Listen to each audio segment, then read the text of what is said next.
un véritable cauchemar de 2 heures, insoutenable. Des cassos, des membres de gang qui se tirent dessus, des blessures par balle, de la violence, du suicide, une femme atteinte du VIH, un bébé mort-né. Voilà tout ce qui vous attend dans Black Flies.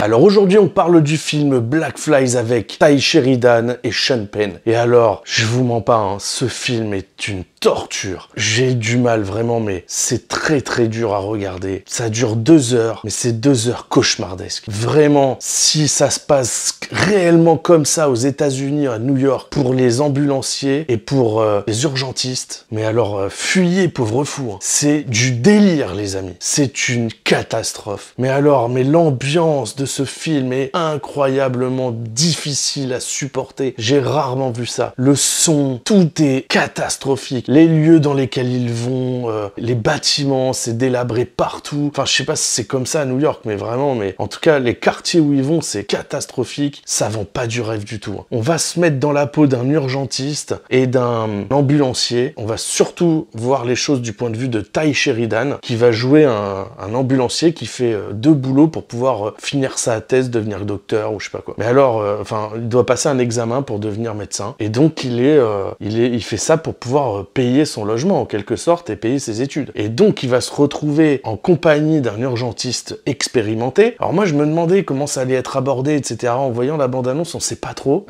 Je me demandais si Sean Penn allait être un mauvais urgentiste ou si on était un peu dans une ambiance à la Training Day avec Denzel Washington. Pas du tout. C'est vraiment 2 personnes qui font leur métier. Mais c'est juste que leur métier est un cauchemar. Je veux dire, ils sont confrontés au quotidien à des choses horribles. Mais quand je vous dis horrible, c'est ils se font insulter, ils vont essayer d'aider des sans-abri, ils vont essayer d'aider des personnes qui sont en train de mourir, ils se font insulter, ils se font menacer, ils sont toujours dans des ambiances violentes. Je veux dire, ils vont rencontrer une femme battue, ils se font menacer par le mari, ils vont rencontrer une femme enceinte qui a le VIH mais qui va accoucher. Enfin, c'est une horreur absolue.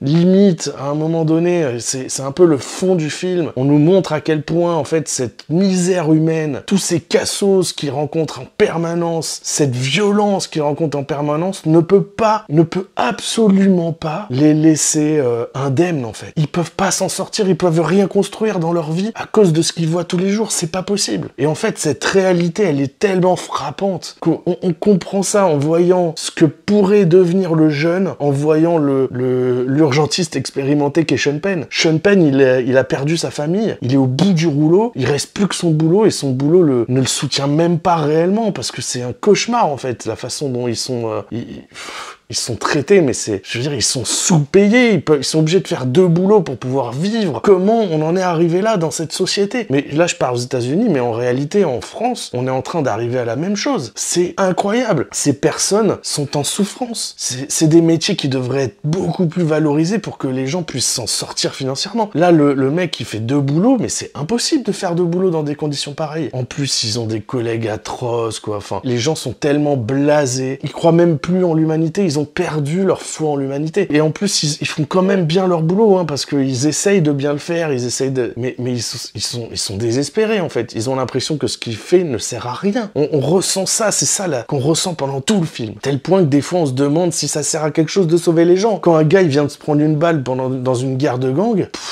On se dit peut-être que dans une semaine, il en prendra une autre.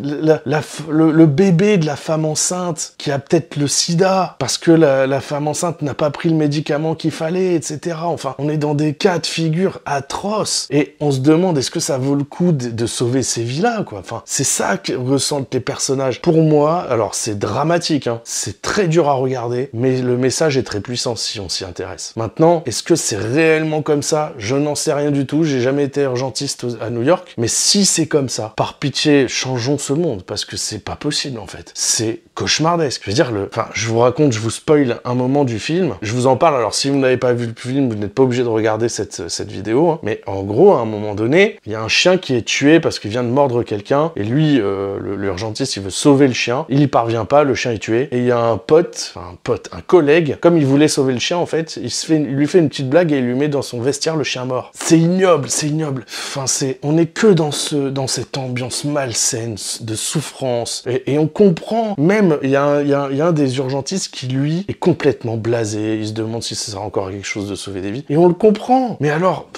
c'est parsemé de scènes d'amour pendant le film. Mais honnêtement, même ça, pour moi, c'était un cauchemar, en fait. On ressent que de la souffrance, en fait, dans ce film, je trouve. On voit que ça va vers le pire. On voit qu'on ne peut pas s'en sortir avec ce métier. Le seul truc que je me suis dit pendant tout le film, c'est faut changer de boulot, en fait. C'est barre-toi de là, fonce, fais autre chose. Parce que là, le monde est perdu, en fait. Enfin, vraiment, c'est un peu le sentiment que j'ai eu. Alors, c'est hyper triste, c'est hyper négatif, il y a une vraie réflexion à avoir, en fait. Je pense que le but de ce film était de secouer un peu les gens et de leur montrer, en fait, c'est quoi la réalité d'un urgentiste. Est-ce que ce travail est fait? Oui, je pense. Est-ce que ça va vraiment changer quelque chose? Non, je ne pense pas. Mais par contre, il faut vraiment réfléchir à ça. Comment on peut faire des métiers aussi terribles en étant sous-payés? C'est pas possible, en fait. Il faut que ces gens-là soient soutenus pour pouvoir faire correctement leur métier et qu'il y ait une compensation, en quelque sorte. Il faudrait qu'ils soient payés beaucoup plus pour compenser ce qu'ils doivent subir. C'est intolérable. Et c'est un peu la même chose pour les professeurs, en fait. Je me rends compte quand on pense,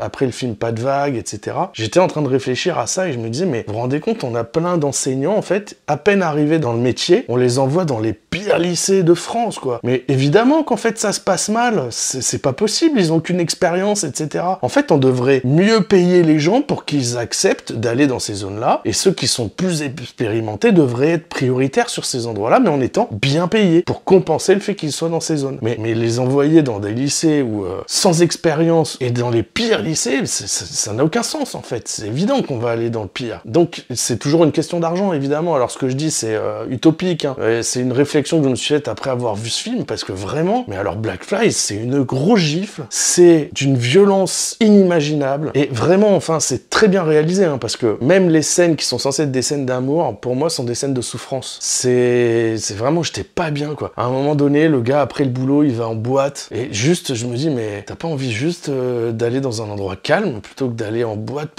pour essayer d'oublier? En fait, c'est tellement dur que le gars, il se perd, en fait. Tout est horrible, en fait, dans ce film, vraiment. Et alors, je garde une partie spoil pour la fin. Je vais vous parler du suicide de l'urgentiste expérimenté, donc Sean Penn, mais qui ne l'a pas vu venir, en fait. Enfin, comment ça peut finir autrement? Le gars perd sa famille, il perd son boulot, en quelque sorte, il perd foi en l'humanité. D'ailleurs, il est à deux doigts de laisser mourir un bébé, quoi. D'ailleurs, c'est ce qu'il veut faire, en fait. Il veut même pas le sauver. Il dit, mais je vais t'épargner cette vie de souffrance. Toi qui nais avec une mère qui sous héroïne, qui a le VIH, qui a même pas pris de médicaments pour... Enfin, ta vie est foutue, tu vas avoir une vie horrible. Je t'épargne ça, en fait, je te sauve pas. Et le mec, après ça, en fait, on voit qu'il est au fond du trou. Et en plus, il a perdu sa femme et son gosse qui sont partis vivre ailleurs avec un autre homme qui, lui, fait un métier sans doute beaucoup plus sympathique. Mais quelle horreur! Quelle horreur! Voilà à quoi sont confrontés ces gens-là. Mais, en fait, ne soyons pas étonnés si plus personne ne veut faire ces métiers trop durs. Parce qu'à un moment donné, ils ne le feront plus. C'est plus possible, en fait, de vivre un cauchemar pareil au quotidien. Voilà, c'est ça que j'ai ressenti en regardant ce film. Je voulais un peu dire ce que je ressentais. Alors évidemment, hein, ne prenez pas tout ce que je dis au pied de la lettre. C'est juste des idées qui émanent pour moi du visionnage de ce film-là. J'aimerais savoir ce que vous en avez pensé. Est-ce que ce film vous a marqué autant que moi? Est-ce qu'il vous a aussi, si pour vous il a été aussi violent que pour moi? Et je suis curieux d'avoir vos avis. Et si vous avez aimé cette vidéo, je vous souhaite de vous abonner à ma chaîne et je vous dis à bientôt.